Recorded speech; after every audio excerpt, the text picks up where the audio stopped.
Hello friends, let's continue with our series of IELTS. As we had already discussed yesterday about the IELTS writing task 2, one of the topic that was discuss both the views and give your opinion. तो कल हमने डेबेटेबल का first type किया था, discuss both the views and give your opinion, और आज हम उसका सेकेंड टाइप डिस्कस करेंगे। तो कल मैंने आपको each and every point explain किया था कि कैसे आपको ओपनिंग स्टेटमेंट, कैसे आपको पैराफ्रेज करना है क्वेश्चन, थीसिस स्टेटमेंट उसकी क्या होगी, और फिर उसके बाद में आपको BP1 कैसे लिखना है और BP2 means body paragraph 1 and body paragraph 2 कैसे लिखना है, और इवन आपको कंक्लूड भी कैसे करना है उसको। So today we will do discuss both the views.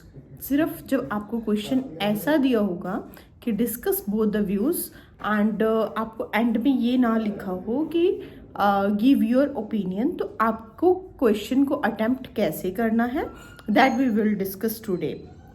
मैं आपको बता देती हूँ कि इसमें एक ही डिफरेंस होगा, एक तो आपको कंक्लूजन में डिफरेंस करना है और दूसरा इसकी थीसिस स्टेटमेंट कल वाले से डिफरेंट होगी।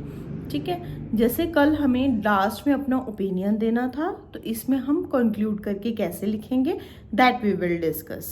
सो let's continue. So friends, let's continue. आज हम डिस्कस करेंगे डिस्कस बोथ द व्यूज़। इसमें हमें ये नहीं लिखा होगा कि हाँ give your opinion eight the end. तो जब भी आपके पास इस टाइप का क्वेश्चन आए कि discuss both the views, debatable type का ऐसे, दैट इज टाइप 2। जो हमने कल डिस्कस किया था दैट वाज टाइप 1 और आज हम कर रहे हैं टाइप 2 डिस्कस। तो इसमें आपको सेम, देखो मैंने सेम लिखा है, लेकिन इसमें जो जो डिफरेंस है that I will tell you. सबसे पहले आपको इंट्रो लिखनी है। इंट्रो जैसे हमने कल स्टार्ट की थी, it is widely held belief that तक आप एज इट इज़ देखो, आपको 50% डाटा प्रोवाइड किया जा रहा है, ठीक है, फॉर द एग्जाम। तो आपको सबसे पहले क्वेश्चन ध्यान से पढ़ना है कि वो किस टाइप का क्वेश्चन आपसे डिमांड कर रहा है कि आप लिखें। ठीक है, क्वेश्चन पढ़ के आपको दो रीज़न दोनों साइड के सोच लेने हैं, जैसे मैंने आपको कल एक्सप्लेन किया था कि आपको इसके फेवर में जो आपका क्वेश्चन होगा उसके फेवर में 2 रीज़न और उसके कॉन्ट्ररी में भी आपको 2 रीज़न सोच लेने हैं।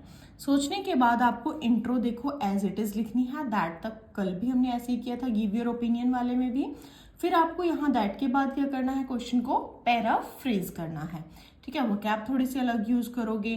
फिर उसके बाद में आप क्वेश्चन को थोड़ा सा अपने व्यूज़ के अकॉर्डिंग लिख सकते हो।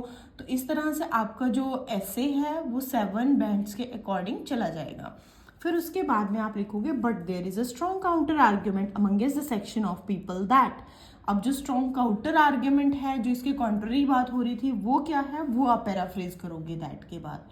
फिर उसके बाद में जैसे कि हमने कल थीसिस स्टेटमेंट की थी कि after analysing both the views I am of the opinion that, या फिर तो इसमें हमारे पास यहाँ पे अलग आएगा कि हम यहाँ पे लिखेंगे late us analyse both the views, both the given point view points in the subsequent paragraph. हम ये लिखेंगे कि बस हम डिस्कस करेंगे 2 पैराग्राफ्स में जो आपके दोनों व्यूज हैं, हम अपना ओपिनियन नहीं देंगे।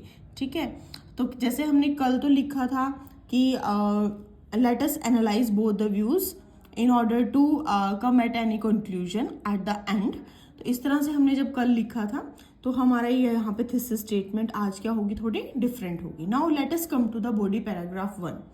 यहाँ पर हमने स्टार्टिंग क्या की थी, टू कमेंस विद के बाद हमने क्या लिखना है कि हम किस चीज़ के बारे में बात कर रहे हैं। तो जैसे पहले आप फेवर के बारे में उसके बात करोगे, जो भी आपको क्वेश्चन दिया है, तो उसके बाद वो आप यहाँ पर लिख देंगे। ठीक है, फिर हम फर्स्ट पॉइंट लिखेंगे, तो first and the foremost reason is that के बाद आप लिखेंगे इसका फर्स्ट पॉइंट, टू इल्यूसिडेट करके उसको क्या कर देंगे, एक्सप्लेन कर देंगे फर्स्ट पॉइंट को।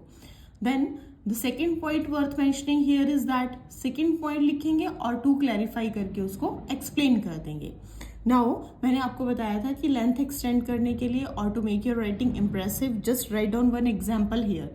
ठीक है, टू एग्जाम्पलीफाई करके आप एक recent survey conducted by an eminent, यहाँ तक भी मैंने आपको बोला था कि लर्न कर लेंगे और उसके बाद आप अपने अकॉर्डिंग कोई भी एग्जाम्पल बनाकर डाल सकते हो। ठीक है, now come to the body paragraph 2। Same आपको बॉडी पैराग्राफ 2 में भी ऑन द कॉन्ट्ररी करके there are certain group of people who mainly content that, क्या कंटेंट कर रहे हैं कुछ लोग, तो जो उसका अपोजिशन में जो बात बोल रहे हैं वो आपको पैराफ्रेज करके यहाँ पर लिख देनी है। फिर फर्स्ट पॉइंट आप लिखोगे प्राइमरली करके। प्राइमरली करके जब आप फर्स्ट पॉइंट डिस्कस करोगे वो 2 लाइन्स में लिख दोगे, लेकिन उसको एक्सप्लेनेशन देने के लिए आपको ओपनिंग करने के लिए क्या लिखोगे, to substantiate. Now second point लिखोगे इन कंजंक्शन करके और एक्सप्लेन करने के लिए to elaborate. Now to illustrate, illustrate करने के लिए आप यहाँ पर सेकेंड पैराग्राफ में भी आप एक एग्जाम्पल डाल सकते हो अगर आपकी वर्डिंग कंप्लीट नहीं हो रही है।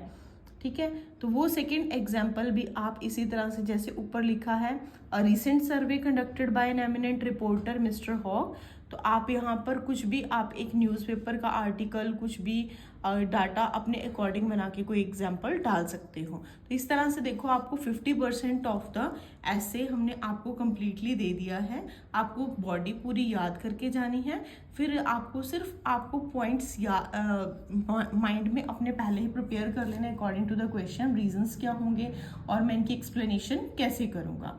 Now come to the conclusion. Conclusion में जैसे हमने कल क्या किया था, हम एक ही साइड जा रहे थे क्योंकि हमें दिया हुआ था कि you can opt for any of the side, whether you can oppose this, और आप इसके फेवर में भी लिख सकते हो, ये आपका कंसर्न है। लेकिन यहाँ पर हम क्या लिखेंगे, वाइल एनकैप्सुलेटिंग, कि कंक्लूजन में कैसे करता हूँ। कंक्लूजन में आपको यहाँ क्या लिखना है, जब फेवर की बात करके छोटी सी 1-2 सेंटेंस में उसके दोनों रीजन एक्सप्लेन कर दोगे छोटे छोटे से। ठीक है, फिर उसके बाद में आप उसके कॉन्ट्ररी की भी बात कर दोगे और उसके भी दोनों रीजंस को लिख दोगे। इस तरह से आपको कंक्लूजन लिखना है। तो if you like this, don't forget to share, like and subscribe my channel.